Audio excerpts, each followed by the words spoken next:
अस्सलाम वालेकुम everyone, welcome back to my channel.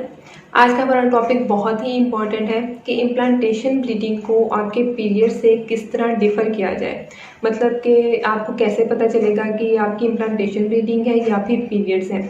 बहुत से लोग इस कन्फ्यूजन में रहते हैं। अगर आपको भी ये कन्फ्यूजन है तो इस वीडियो को लाजमी एंड तक देखें, क्योंकि इसमें हम मेन डिफरेंस या जो मेन फ़र्क है उनको हम डिस्कस करेंगे, ताकि आप इजीली जज कर सको कि ये आपकी इम्प्लांटेशन ब्लीडिंग है या फिर पीरियड्स है। So let's start the video. लेकिन उससे पहले मेरे चैनल को सब्सक्राइब कर दें जल्दी से, और बेल आइकॉन को भी लाजमी प्रेस कर दें। कुछ पॉइंट्स हैं, इन पॉइंट्स को आपने अच्छे से समझना है और नोट करना है। सबसे पहले तो आपको अपने ओवुलेशन डे का पता होना चाहिए। अगर आपको नहीं पता है कि ओवुलेशन डे क्या होता है और इसे कैसे कैलकुलेट करना है, तो इसमें मेरी डिटेल में वीडियो मौजूद है, आप पहले उसे चेक कर लो। जब आपको पता लग जाएगा कि आपका ओवुलेशन डे कब है, तो इम्प्लांटेशन ब्लीडिंग आपके ओवुलेशन डे से तकरीबन 10 से या 12 दिनों के बीच में होती है, जबकि पीरियड्स आपके ओवुलेशन डे के तकरीबन 14 दिन के बाद या फिर इससे भी ज़्यादा अरसे के बाद आते हैं। सेकंड पॉइंट, अगर आप अपने लास्ट मंथ पीरियड से कैलकुलेट करना चाहते हो तो इम्प्लांटेशन ब्लीडिंग के चांसेस होते हैं कि वो आपके लास्ट मंथ पीरियड से तकरीबन 21वें या 22वें दिन हो, और पीरियड्स आपके लास्ट मंथ पीरियड से तकरीबन 28वें या फिर इससे भी ज़्यादा दिनों के डिफरेंस से आ सकते हैं। वो डिपेंड करता है कि आपके पीरियड्स रेगुलर हैं या इरेगुलर हैं। अगर आपको इस पॉइंट को नहीं समझ आया है और इसे मुश्किल लग रहा है तो आप इस वीडियो को रिवर्स करो और इसे समझने की कोशिश करो, ताकि आप इजीली कैलकुलेट कर सको कि आपकी इम्प्लांटेशन ब्लीडिंग होने के कब चांसेस हैं और आपके पीरियड्स आने के कब चांसेस हैं। देन नेक्स्ट पॉइंट इज़, अगर आपके पीरियड्स की डेट आपको पता है और वो गुजर चुकी है, 1 हफ्ता गुजर गया है और आपको पीरियड्स नहीं आए हैं, और उसके बाद आपको ब्राउन डिस्चार्ज हो रहा है या फिर हल्की सी ब्लीडिंग हो जाती है और वो ब्लीडिंग रुक जाती है, तो ये ज़्यादा चांसेस है कि ये आपकी इम्प्लांटेशन ब्लीडिंग है। क्योंकि बाज़ औक़ात ऐसा होता है कि हमारे पीरियड्स जो हैं उनकी डेट आगे पीछे हो जाती है हमारे लाइफस्टाइल की वजह से, तो उसकी वजह से हमारा ओवुलेशन डे भी थोड़ा सा आगे पीछे हो जाता है, जिसकी वजह से हमारी इम्प्लांटेशन ब्लीडिंग भी थोड़ी लेट हो सकती है। सो अब बात करते हैं कि इम्प्लांटेशन ब्लीडिंग के क्या सिम्टम्स हैं।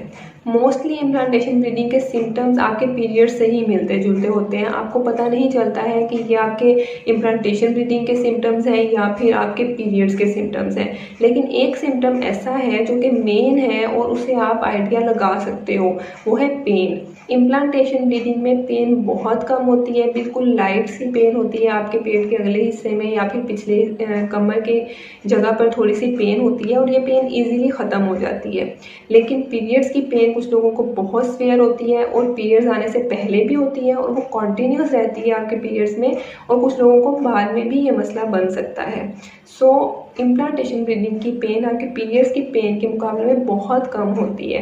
कुछ लोग ऐसे होते हैं कि वो कहते हैं कि हमें तो पीरियड्स में भी पेन नहीं होती, तो हमें कैसे पता चलेगा। ये अच्छी बात है कि उन्हें पीरियड्स में पेन नहीं होती है, लेकिन इम्प्लांटेशन ब्लीडिंग के वक्त थोड़ी सी पेन आपके पेट के निचले हिस्से पे हो सकती है। देन नेक्स्ट पॉइंट इज़, अगर ब्लीडिंग हो गई तो अब आपको उस ब्लीडिंग को देख के कैसे आइडिया लगाएंगे कि ये आपकी इम्प्लांटेशन ब्लीडिंग है या पीरियड्स है। इम्प्लांटेशन ब्लीडिंग का कलर पिंकिश रेड होता है या फिर ब्राउनिश होता है, जबकि पीरियड्स का कलर ब्राइट रेड होता है।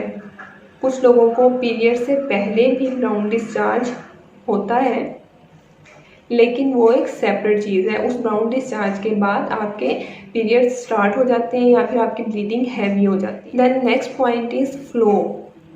इम्प्लांटेशन ब्लीडिंग का फ्लो बहुत कम होता है, बिल्कुल लाइट सा पानी की तरह हो सकता है, और ऐसा भी हो सकता है कि आपके डिस्चार्ज में कुछ जो है वो कतरे खून के आ जाएं या फिर आपको थोड़े से दाग धब्बे लग जाएं।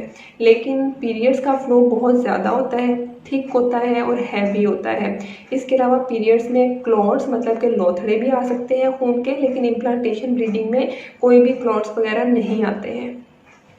नेक्स्ट, इम्प्लांटेशन ब्लीडिंग कितना टाइम रहती है और पीरियड्स कितना टाइम रहते हैं।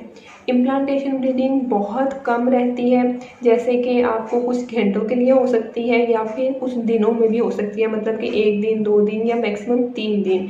लेकिन implantation bleeding on end of होगी, मतलब कि कभी आपको दाग लग जाएगा और कभी दाग नहीं लगेगा। जबकि पीरियड्स जो होते हैं वो आपके एक दफ़ा स्टार्ट होते हैं तो वो काफ़ी ज़्यादा फ्लो में होते रहते हैं और उनका फ्लो बढ़ता रहता है और ये तकरीबन 4 से 7 दिन तक होते हैं। यहाँ पे एक कन्फ्यूजन रहती है कि कुछ लोग ये कहते हैं कि हमारा प्रेगनेंसी टेस्ट पॉजिटिव आ गया है और उसके बाद हमें ब्राउन डिस्चार्ज हो रहा है, तो क्या ये हमारी इम्प्लांटेशन ब्लीडिंग है? इसके ऊपर मेरी डिटेल में वीडियो मौजूद है, ब्राउन डिस्चार्ज क्यों होता है आप उसे देख सकते हो। नेक्स्ट ये क्वेश्चन बहुत ज़्यादा किया जाता है कि इम्प्लांटेशन ब्लीडिंग के कितनी देर के बाद मैं प्रेगनेंसी टेस्ट करूँ तो वो पॉजिटिव आएगा।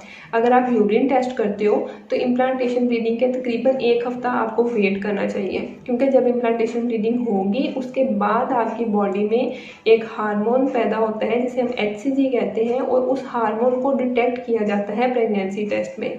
जबकि यूरिन में अगर आप प्रेगनेंसी टेस्ट वो करते हो तो वो थोड़ा लेट डिटेक्ट करता है, लेकिन इसके अलावा ब्लड टेस्ट भी अवेलेबल होता है, अगर आप वो करवाना चाहो तो वो ज़्यादा एक्यूरेट होता है। तो आपकी इम्प्लांटेशन ब्लीडिंग के तकरीबन 1 हफ़्ता आपको वेट करना चाहिए, उसके बाद आपको अपना प्रेगनेंसी टेस्ट करवाना चाहिए। So I hope this video will be helpful for you. आपका कैसा एक्सपीरियंस है आप मुझे लाजमी कमेंट सेक्शन में शेयर करो, और इसके अलावा आपका कोई भी क्वेश्चन है तो आप मुझे कमेंट सेक्शन में कर सकते हो। वीडियो अच्छी लगी है तो इसे लाइक करें, शेयर करें। नेक्स्ट वीडियो तक के लिए अल्लाह हाफिज़।